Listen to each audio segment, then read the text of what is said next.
One of the things I really like about potentialism too is your religious or your spiritual stance really don't matter. I mean, they matter in a sense that you're going to interpret potentialism differently, but it's all inclusive. If you're purely scientific, then potential is just the way. It's just a force of the universe. Right. It's how it works. That's it. Right. If you're spiritual, you can look at the superorganism model and see that you're part of the larger entity. Right. Whereas if you're religious, we know potential's there. The question is just, if you want to call it God, is it self-aware? And that's something that you're going to take or you're not, faith. Right. My children were brought up modern Orthodox. They are modern Orthodox Jewish, and they were brought up with this discussion at the table, and the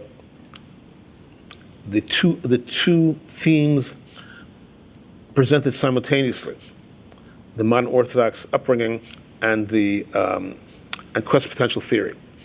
And again, book one is written in that vein. And initially, it appears as a problem for religion if one says that potential drives the cosmic order. But it turns out to be the solution, because it solves the two key problems of cosmogony and theodicy, or the origins of the divine, and what is the evil.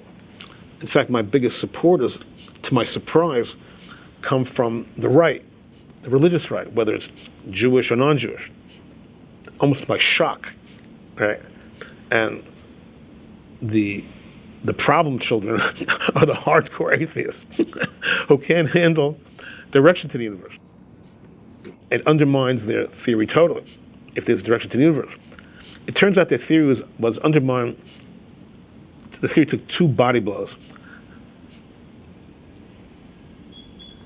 Peaking in 2000, Martin Rees, a renowned British astronomer, now head of the Royal, who then became head of the Royal Society, put out a book, Just Six Numbers, which said that there are six constants which have to be perfect to several, to 20, 30 decimal points out for the universe to thrive. It later turned out not just six, there have to be over 60 constants. And by 10 years from now, maybe over 500 constants.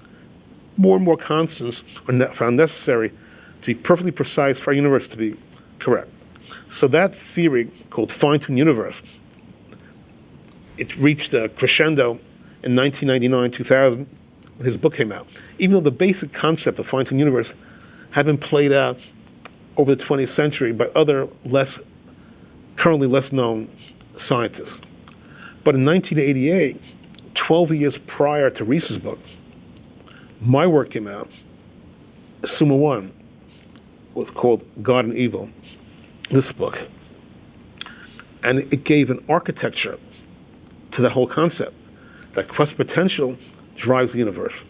And within that structure are Rees's six constants. That potential tweaked the constants, just like potential is tweaking our DNA.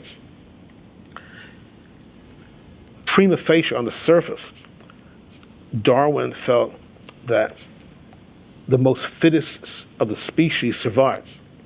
But I'm saying we're both looking at the same evidence. And I was at Galapagos also. Just for the hell of it. I went there. I come on a ship. I came on a plane. I looked at the same evidence, and I see it differently. No. It's not that the most fittest, turtle survived.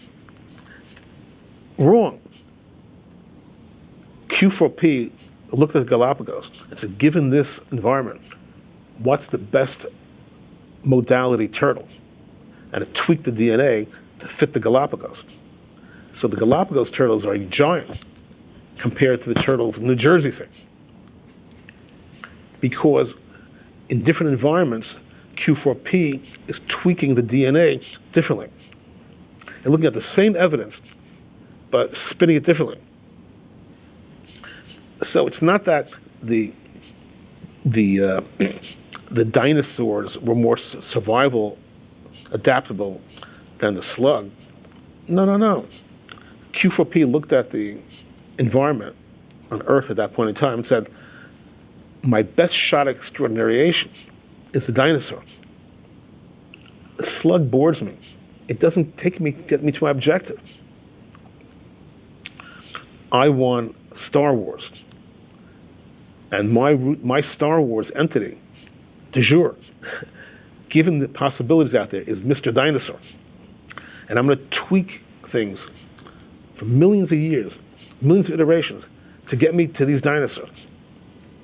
Dinosaurs wiped out, no good. We have to start all over. We have to have a different direction. But now Q4P knows more. It's collecting more data points. Q4P is learning like a monster. It's keep learning. The monster learns to survive and prevail and grow. It's constantly, and we're part of it. And we're feeding information. And it's feeding us information. And we're all part of it. Hope you can handle all this. Don't throw me out of the club or the shul. Don't throw me out. Okay, I'm a good guy, I promise. But it's constantly learning, iterating, morphing. And we along with it. If you look at even films from the 1950s, when video first came out, you'll see the people today seem more sophisticated. We're not that far away from it. Not just what they know, their whole entity seems more sophisticated, more aware. So Q4P learned and is learning, and given its knowledge set, it's able to set its sights on a different intermediate goal. We're an intermediate goal of Q4P. That's hypothesis. You take it from there. Yeah, and one of the things I find interesting, particularly about Darwinian theory, is it's only part of the equation. Right. Nobody's saying it's wrong. Right, it's correct. It's just missing a lot. And it's part of the equation, but it's also spinning it wrong. Yeah. It's not the most fit to survive. It's more Q4P will pick the entity which it wants to be more dominant, or the variation on the species which it wants to be more dominant to achieve its objective. Since Q4P wants to be more dominant, it will be more dominant. Right. It looks like it's the fittest. No, it was intended to be the dominant. Okay. Yeah, and and it's been argued that the question is, well, why is love and compassion important from a Darwinian perspective? Right. And you can argue back that it helps you protect your family. But those arguments all break down. Tribe they all break down. They all break down. And what really breaks down is with altruism. Right. I know you're big on altruism. Yeah. I'm not so big on that theory. and your spin on it. I'll explain. But you go at it. Go. It's like I could say if I help my neighbor out, right, then that's not really true altruism. Altruism is doing something that will never have any kind of positive impact for you.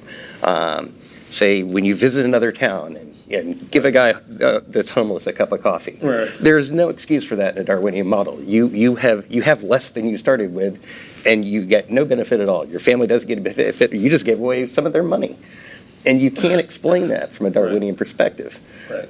And I feel part of the problem is on a broader scale. Is the terms astrophysicist and cosmologist tend to get used interchangeably, like it's the same thing. But astrophysics belongs to physics.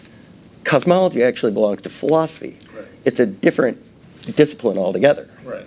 And the reason that's important is because scientists measure. That's what they do at the heart. They're very good at telling you how big something is, how dense it is, its dimensions, its color, but they miss all the qualitative properties. And those are just as real. Okay, right. And I know that's one of your other big things. Right. They miss the qualitative. So I would say, forgive me. I would give it a slightly different take. And I was astrophysics buff as a youngster. I tracked the field. Remember, we were the post Big Bang Theory generation in the 50s. Big Bang Theory just came out, and astronomical observation came astute, so it was like a hobby of mine. Anyway, I would say that metaphysics and cosmology wraps around physics. Meaning, physics gets nuts and bolts, the mechanisms, and we love them when we need them. And the cosmologists and the metaphysicists, they wrap around it. They want to know the cosmic architecture. Now, as you would be first to say, we have anointed the astrophysicists and the physicists as the gods of all knowledge. You give them a power they don't deserve, they're not qualified for. You're better off asking a poet about the universe than asking physicists about the meaning of the universe. But society at large has given them a lot of standing to guide us on deep eternal questions, and respectfully, it's a mistake. They're taught to only trust what they can measure. But certain things you cannot measure. You cannot measure love, fear. You cannot measure the cosmic dynamic, the overarching cosmic dynamic. And that's part of the problem. And the first thing people say, well, can you prove it? Well, you cannot. Things, framing beliefs you can never prove. You can approach them by empirical evidence and by inductive reasoning. Inductive proof. And maybe in a future tape, in this afternoon, we'll get a little bit into inductive proof of potentialism theory, with your permission, because you're the master, and I'm your student, on inductive proof of potentialism theory. Okay. And with that, I think we'll finish off this segment. And thank you so much. To be continued a little bit later today.